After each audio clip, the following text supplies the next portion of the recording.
Just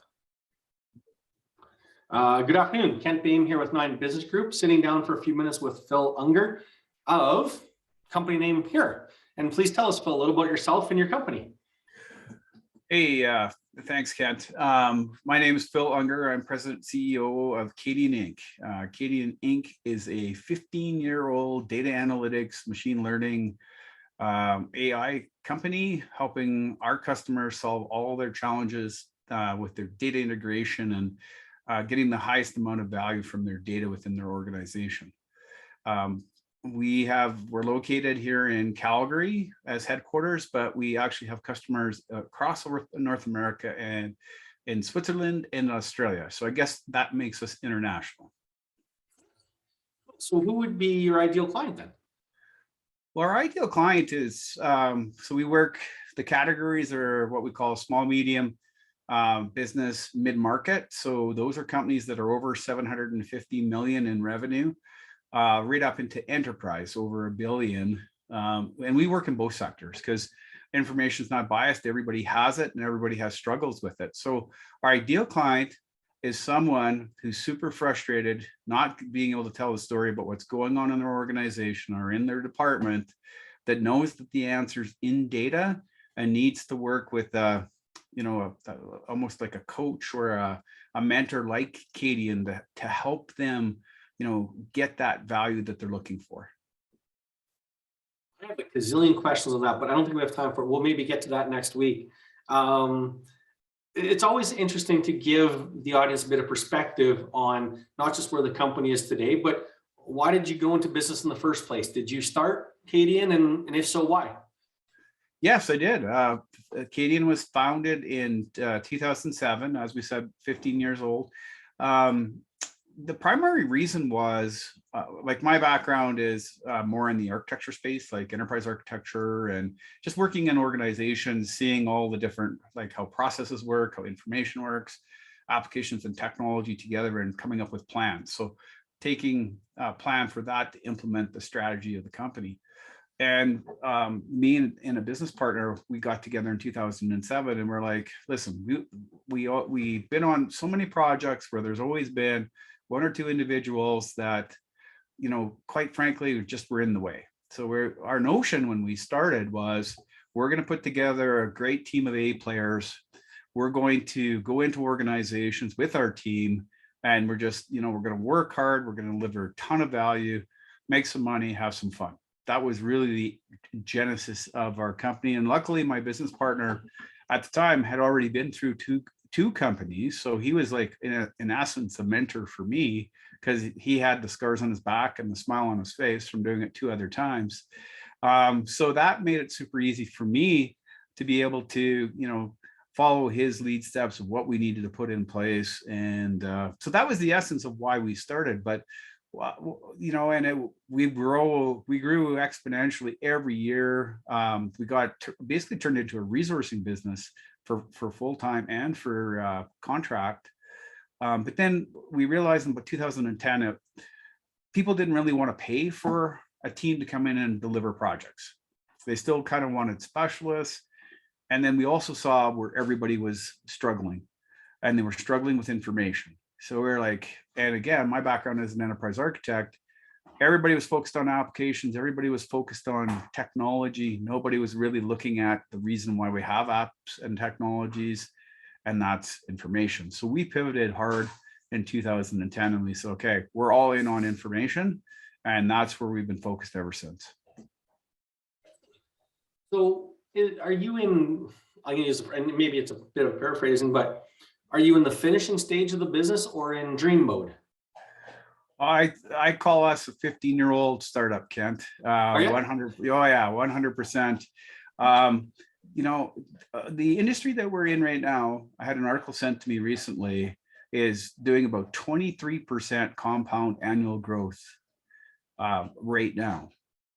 So the thing that we marvel at, because my business partner left in 2015, but he's back working for me as a consultant now and has been for the last 2 years. So it's nice to be working with him again. And when we reflect on the journey, right? Because everybody talks about overnight success. And a lot of these overnight successes are 20 years in the making. But when we reflect back, we knew that we were right in the right spot, but of what we wanted to do.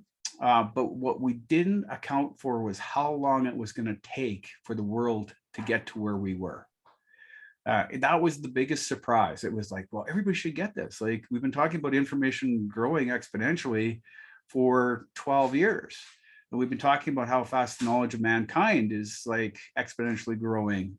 It's probably now into doubling quicker than 12 months, the entirety of what humanity knows. But it's only what we're seeing now where it's really starting to make a difference. And it's really starting to change the way that the world is working and using information. On the technology side, was COVID an impact on your business? If so, how, and was it good or bad? The answer is yes, and both. So glad to hear it. Glad to hear it. Yeah. So COVID, actually, we grew. We had hockey stick growth in the first 3 months of COVID. Like, because what happened, yeah, it's counterintuitive, because what happened was everybody displaced their workforce. So they didn't have the capabilities of being in the office. They didn't have access to their information. They had no insight as to what was going on, but they knew they couldn't go to work, right? For obvious reasons. So now they needed solutions, and they needed ways to find out what was going on, and they needed to find out what was going on remotely. So like, I had customers that were mad at me because I could not keep up with the demand. So it got crazy right up until about summer, July, when things started to open up again. Then we saw a little bit of a trough where things kind of fell off again because we had weathered the storm of the demand. But then I'd say later that year, October, November, things picked up again. And we've been going strong ever since. And as the world now, we've got the opposite problem now, because what we have is the displaced workforce is coming back into the office. Well, every business has basically extended their borders, their process externally. There's a lot of knowledge hanging on the outside of those businesses now, and now they need to bring it back in. So now we're also starting to see people going, hey, not only do I need to bring my people back in because they have the tacit knowledge in their head, but I need to know what they've been doing for 2 years during COVID and pull back all that business knowledge that they have on their laptops back into the fold, into, whether it's their corporate data center or whether it's a cloud. Like, they need to aggregate that information back. So it's kind of like we decentralized our businesses, and now we're trying to centralize back to some sort of hybrid model. You still have a smile on your face, and I'm going to steal that phrase. I love it. The scars on your back and a smile on your face. I think it's genius. 20 years in the making, yes, but there's a lot more to be said for, yeah, the scars on our back and the smile on our face, which means we're still enjoying business. So that being said, what do you love about what you guys do? Like, what's the passion there? And in layman's terms, what do you provide your users? Yeah, well, they're kind of tied together. I love providing clarity for customers, right? Like that's my passion. If we can get the answers for the questions that they have in business, and if we this path to analytics, like we talk about it, we throw it around every single day like it's something easy. We can say it very easily. We talk about machine learning and AI all the time, and people are really scared about AI in some ways, but it's not easy, right? And there's some very basic fundamentals that you have to go through, but not a lot of organizations are prepared. So what I really like is when we go into an organization, depending on whatever maturity level they are, we build momentum. So we give them the clarity, we show them the path forward, but we build more momentum with them. And what's the real reward and the juice, if you will, is watching that snowball pick up speed, rolling down the mountain for them.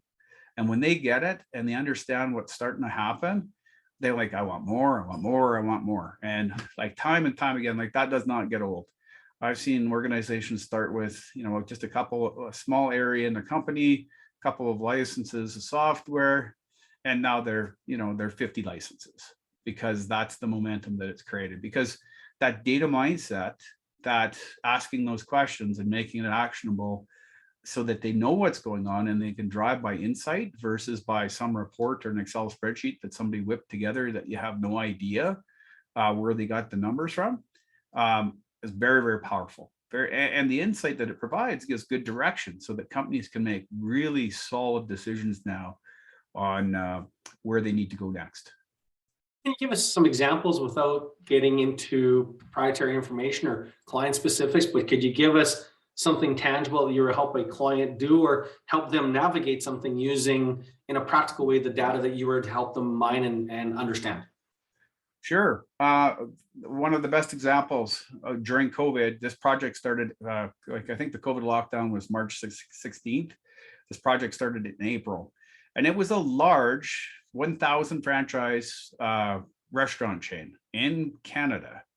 I won't give you their name, but let's just say there's one letter and another letter, so you can figure it out. So basically, they came to us with a story, and we've done some press releases and stuff on this as well.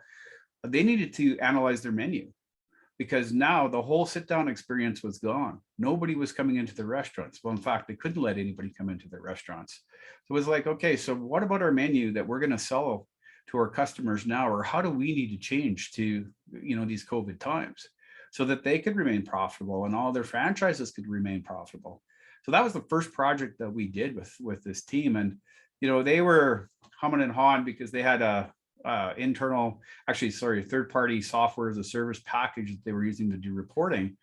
And we just said to them, listen, I said, give us your data, give us 2 days. We will build some dashboards for you in 2 days that we will show you why that you don't want to go with your software as a service, and how you're going to be able to ask way more questions and answer way more of the questions that you have today, especially in these uncertain times. And, the net of all of it, by the time the project was done, and it wasn't that long, it was like 3 to 4 months, they ended up saving like 5,500 man hours. The lady that was actually running the report engine that was generating this report for them previously, she got promoted to director. She ended up training all these people on how to use this new dashboard, this new portal that we built for them to analyze their menu. And with this customer now, we are into the 5th concurrent project. So we started with one, and we're now into the 5th project that we've done with them because of just the impact that made in their business. I mean, you were able to keep that restaurant and those franchises alive by understanding their data better and then allowing them to change their menu to fit the buying pattern, which they had, but they couldn't understand it. And drove costs out of their business at the same time. 5,500 man hours, right, per year. Yeah, that's 3 full-time people. Yeah, absolutely, right. So, and then again, what we also did is we took the smart people that they had that were running the reports, and we put them in the decision. We helped put them in the decision-making jobs that they needed. So now it wasn't about generating the information. Now it was driving by the information, which, that's the game changer there, Kent, where you're driving by that insight. You don't have to fight to pull all this data together from all these disparate data sources. They could be desperate, but they are sometimes. They're locked in a closet and they're hiding because no one's using them. Well, there's that, right? So, pulling that all together and then, like, it's easy. Because it's, just like we're talking here today, I have my single pane of glass of what's going on in my world. And now I can make really, really good decisions about what I need to do on a daily basis versus, I got to run a report and then analyze the report. And then it's never, the reporting systems that I've seen, they're never the complete picture. They're always a slice. And what we really needed with COVID, because of all the uncertainty, is we needed the width.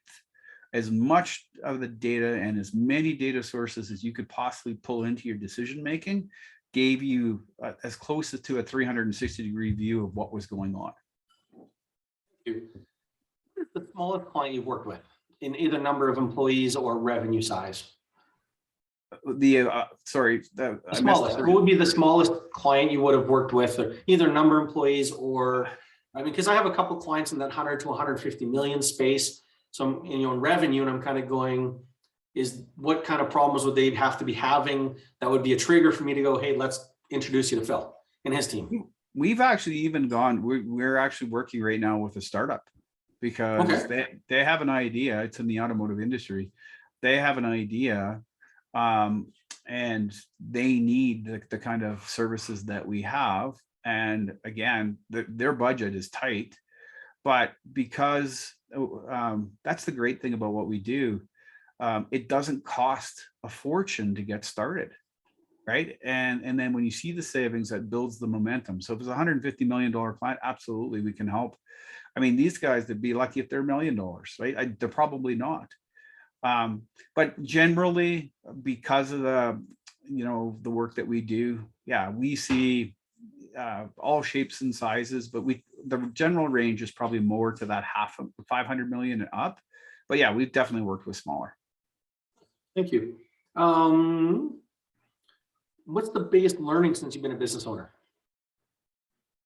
How delightful it is to be a business owner. Okay, you might have to try that with a straight face next time. As a business owner, 15 years in, what I would say is this: I was not prepared for what I needed to do. 95% of what you do is very, very hard, and you kind of push your way through it. But the 5% that you get as a result, you can't get it anywhere else, and that's what makes it worthwhile. So you're basically doing 95% of all your work for 5%, but that 5% is worth that much, right? And I think everybody wants to be like Elon Musk is in the news a lot these days with what he's doing with Twitter and whatnot. I think everybody wants to be Elon Musk, but I don't know if people know how hard that man has worked to be where he is today. And as a business owner, I truly appreciate it because he's done some great things, and he'll continue to do great things just because of who he is. Well, that's kind of why I asked that second question kind of around, are you in finish mode or dream mode? Because at some point the business, not that we're ever done building a business, but we get to a certain state where we to finish it, sell it, or because it's successful, we could do some dreaming and we've accomplished a certain level, then it's kind of like, what's next? Yeah. And I think that there is some, I think you've got to grow in skill to a point where, for me, I'm still getting I don't need to look at what's next because I'm still getting a lot out of what I do, right? I also see, I'll give you an example. What we're seeing with the application, but what we are doing right now, we're talking to a prospect about it's all in around heart health. So like as a a male carbon unit, there's basically 3 forms of cancer and stroke and heart disease that's going to kill us, right? That's potential. But what we're seeing now is with the application of the data and being able to pull this all together, we're starting to talk about things like sequencing human genomes and then looking for the outliers in that genome. And with this particular client, his vision is to basically create, I'll call it a barrier around your actual genome, and so that the genes don't activate, right? We all have genetic predispositions. So how do we insulate that those genes don't activate? So when you start doing things like that, and like we work in all industries, of course, Calgary, we're in energy, but when you start to get into how do we help humankind using this application, it gets super cool. So it's not like I need the next thing per se yet, because I don't think we're anywhere close to being done with what we're doing now. And if the one thing I'd say that we're fortunate about is we've been doing it for 15 years, and we're in this place right now where it feels like it's like we talked about the 23% annual growth in this industry right now. That's great. I mean, because we understand the problem, we know how to solve the problem. So what I'm really excited about is what are some of the new problems we're going to solve. And when it starts getting into like having that kind of impact, that's super cool. Good for you. That is fantastic. What was the other question here? What one piece of advice would you share about growing or scaling a business? There's usually more than one, but let's see if we can do maybe three. Well, I'll give you one. The first one that comes to mind is I got my Ph.D. and in pig-headed determination.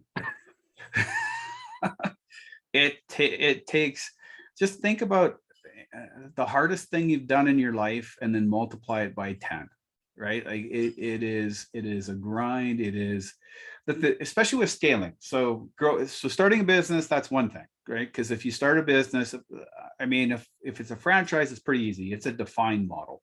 You know what the processes are, you know what revenue is, you know, all those kinds of things, right? So there's a number of those: real estate agents, you know, restaurants, whatever. There's predefined. But when you're in a consulting business like ours, it's about what are you consulting on and how do you focus, right? Because the WTF that I talk about is where's the focus, because that's very important, is where is the focus of what it is that you're doing. But when you're scaling a company, it's like it's never done. It's not like you get to the close. It's not the bus driver at the end of the day. The bus driver drops all the riders off and goes home at night and says, you know what, I did a good job. I got everybody home. When you're scaling a business, it's not like that, because the next day when you wake up, you have more things to do than you have time for. So you have to be able to survive that chaos and organize it in such a way to figure out what's that next most important thing that I need to do to grow the business, which is working on the business, versus just working in the business. And there is a vortex that it's a tornado that's sucking you back into working in the business. That's very, very hard to break away from to focus on the business. So yeah, it's like being very determined. You know, you got to want it more than you ever thought you ever did. And then there's the other thing is you have to be very comfortable with risk, because as a business owner, like there's risk from the people that you hire, to the people that you fire, to the customers that you have, to the you know, the clients that if something goes wrong could sue you, right? Like, so you have to be very uncomfortable. And a lot of entrepreneurs, like, you have to be measured with what you're doing, because you can't bet the farm, you can't throw everything in, you can't bet your house, your livelihood, and everything in your business, because if you do, invariably in business things go south, and when they do, you have to be prepared. So I think that you have to be comfortable with a high level of risk tolerance, but you also have to be very cautious and have a plan, because if plan A goes south, what's plan B? And if plan B goes south, what's plan C? But always insulate yourself from, if the worst happens, COVID, you know, you're still, when you can take the time to recover and move on. You sound pretty comfortable and happy, big smile on your face. You're obviously loving what you do in the space and the clients you're in, but there's always a yin to the yang. So what's the biggest frustration in your business right now? Well, I'd have to say the biggest frustration is it's always going to be sales and marketing. Because honestly, many times I've said this, I feel like we have the cure for cancer. We just can't tell anyone. Because what we do is, you know, very applicable. I wish more people would just embrace it. You know, find a good coach to help them on the analytics journey. But it's a very noisy world we live in. We've got a lot of smartphones, right? But not necessarily an educated user of the smartphone. So depending of, you know, how that's going, and I don't mean that sound negative, I just mean that how do you sift through the amount of information you have to sift through nowadays is a barrier. So for you to stand out, you can't just be yelling and selling. You have to be able to provide value to your customers, and you have to be able to find your customers. So that in itself is, you know, 90% of the business, being able to sell. Like, it's great that we have a lot of great customers. I can't tell you enough about the great customers we have, but it's finding that next customer, and that's a perpetual thing. It has to happen. It has to happen all the time. So I think especially through COVID, especially in the world now where we can't sell in person or haven't been able to, we actually have a client meeting tomorrow in person, which is the first time in a long time where we're going to actually sit down with the client face to face. That has really been that's been challenging. I mean, we're working through it, but it's something that gets a lot of my time and attention. Cool. I want to go a little bit off script. You have a huge vision. It sounds like what you do from a layman's perspective, pretty impactful in helping companies of various sizes all over the world. And it sounds like it could go on forever, but we can't run our businesses forever. At some point, Mrs. Phil's going to go, can we spend some more time? Can we work a little less? Can we go on vacation? So is there a succession plan for you to take your company and let it grow past you? Or is it already in that space where it just keeps growing and building and building? For me, here's what I kind of envision, and I'll use a good Canadian hockey analogy, right? Right now, I'm probably at this stage of my business, I'm probably as a general manager, right? Like I am an owner, but I'm kind of playing the role of the general manager. But, I have coaches on the team, I have players that are out on the ice. I have visibility, I'm looking after the salary cap, all those kinds of things. But my vision ultimately is to become the owner. But I think it's also to maintain that vision and that visionary, right? So build on the success that we have. But the one thing that's the very nice surprise that I've seen is I'm very interested in the world of leadership these days. And I spend a lot of time over and above working, taking courses and working with mentors and those kinds of things. And I'm very interested in growing more leaders. So I guess for me, if we want to talk a little bit about legacy and those kinds of things, that's what I really want to be. Is I want to be able to take my experience that I've gained. I want to build an organization that I can grow more leaders, and kind of get to that hands-off model and just focus. But then really work with those people within the organization. And we have a lot of smart people. I literally have a rocket scientist that works for me in data analytics. And but where we're helping to round out those folks, and where I care about those folks, is really about how do we make them better people, right? How do we make them? They're already good professionals because they're smart and they're really good and skilled at the craft. But how do we make them better leaders? How do we make them better people as a result of their time that they're spending with us, so that work for them is not just about coming in and doing what they do. It's really about, it's that continual and never-ending improvement, but it's professionally and personally.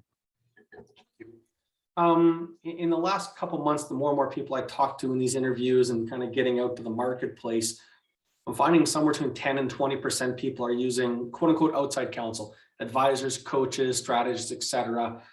Who have you been able to lean on in the last 5 years as your business scaled to be that confidant, the advisor? Have you used a coach, or what has your experience been, and what would you recommend to others to look outside? Yeah. Well, first of all, I'll say I've done lots of praying. So there's one coach right there. But no, others, like definitely I've had lots of I've gone through many courses and whatnot. But what I've really found is you have to find a coach that fits you. You have to find somebody you can connect with.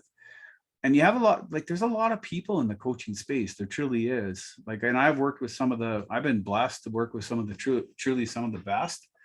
But what I find is that it's got to fit you, and it's got to fit your business. It's like I've been to Tony Robbins Business Mastery. I spent 5 days. I danced for 5 days and 75 hours in 5 days. And I came out of that. I've never been higher in my life, elevated, but 5 days later, I'd never been lower, because it was a big buildup, and then it was a big letdown.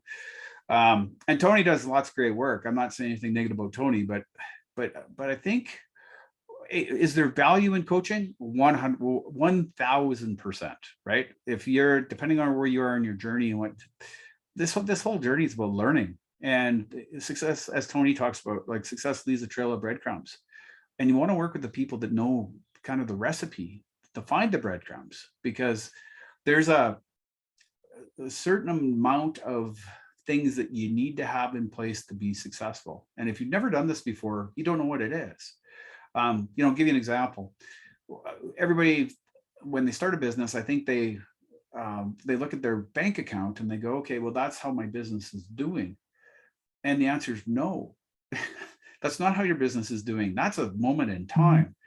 What is your accounts receivable? What is your accounts payable? This is the cash you have on hand. And the best advice I can give anybody is, revenue is vanity, profitability is sanity, cash flow is king. Follow the money. Follow the money. And so I've had coaches specifically just for that, so that you know where you are, and so you don't get a surprise one day to say that, hey, you know what, I'll use Twitter as an example. One of their first years, when they were really not Twitter, but Uber, they were super successful. They were a $2 billion business, but they lost $1 billion. And I'm like, I don't want that company. Like, one, I don't know if I'd sleep at night if I lost $1 billion. I made two, fantastic, but I lost $1 billion. Like, wow, how am I going to recover? So I think the finance side of it is key. The sales and marketing side, and I could talk for hours about marketers and marketing agencies. I may start a marketing agency sometime, just based on my experience, to be honest with you. Because I've been down the path. I've been in the 3-ring circuses, I don't know how many times. But so getting a good marketing coach about what's good, even what constitutes something as simple as a website. I spent some time recently with a coach, an SEO coach. He, in front of about 200 or 300 other people, I said, use my site. Tell me what's wrong with my site. He spent 20 minutes telling me what was wrong with my website, and he didn't leave the homepage. And so it's just those kinds of things. So I think the coaching aspect, the number one issue, Kent, is this. As somebody, and again, 15 years into the journey, my number one problem is the bottleneck sits in this chair. Learning how to delegate, learning that's to ask the question of who, not how, is important. So coaching, absolutely. Finding those coaches, finding those people that can, be those people. Find the things that you struggle, delegate the things that you struggle with that they play at. Like, there's no question that there's value, but you got to find the right coaches, because there's quite a few. For sure. Tough question. What's the biggest mistake you've made that you're willing to share? Oh man, the biggest mistake that I've made that I'm willing to share. Oh man, so we never talk about mistakes. We talk about winning or learning. Learning opportunity, sure. Pick one. What's the biggest learning opportunity? The biggest learning opportunity I think that I've had in 15 years is don't put all your eggs in one basket. We had, more than 10 years ago now, we had our largest customer early on give us notice that we were done. And it was 80% of our revenue. So there's a book out there about who moved my cheese. I learned that personally, and that was a super tough one. And it's tough in a lot of ways. Not only is it tough on you as a person, but it's as to why things like that happen in business. But it's also tough to then go back in front of your team and keep that smile on your face and give them hope and give them confidence that you're going to get through this, right? So that, if there's one, so it wasn't really a mistake. Well, I guess it was a mistake, but like I said, in the context of learning, always be diversified, always make sure that if you always have a contingency plan, I guess is what I would say. What do you want to be known for? This is back to the legacy. I think just that I made a difference. Yeah. right? That, Well, in what way? I don't know. I'm not going to let you off. You're smart. You've run a big business. I'm not sure we can let you off the hook, and I've made a difference. well, I think it's impact. What's the impact that I made? Like, I made a difference. I impacted, whether it's some of my technical team or my sales team or my customers or some of my partners. Just I made a difference, right? Or I made them think about or see the world a little bit different with my perspective, right? In a positive way, right? Not, it's all about we're all orbiting the sun at the same speed. It's just about if you can give somebody a different context that's helpful and you can make a difference, I think that's it for me. It's excellent. I think even if I think about, the 30 minutes we spent together here today, and I think about the example you gave us of the restaurant, that you may or may not have saved that restaurant, but you may have, just by helping 5 or 10 individuals understand information better and make better choices. That's a huge difference. It's not just one set of franchises. It's, I think you said, like 100 stores across Canada.